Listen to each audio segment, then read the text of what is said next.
تذكر يوما كنت تعانق دمعة الفكر تناجي الله في صبر وترجو رحمة تسري فعاش القلب إخلاصا وصرت تحوم كالطير تحلق في ثقافات.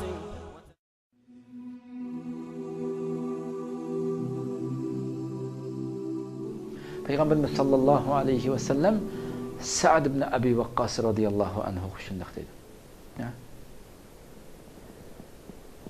Har qandaq bu uzun hadis, shu hadisning oxirida deydi-ki, Yunus alayhissalomning duosi, beliqning qornida turib qilgan shu duosi, la ilaha illa anta subhanaka inni kuntu minaz zalimin degan bu duo.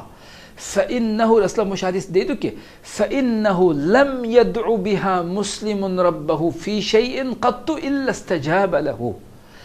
Bir Müslüman Rabbi Allah Subhanahu ve Taala her qandaq bir narsa haqida mushu duoni Yunus alayhissalomning shu beliqning qarnida Rabbiga qilgan shu duoni la ilaha illa anta subhanaka inni kuntu minaz zalimin degan bu duoni har qandaq bir musulmon bir ishda Allohga mushni tilab turib duo qiladi ekan, shuni tilg'ab duo qilsa Alloh chuqur ijobat qiladi degan payg'ambar alayhisalom. O'ylab boqaylik.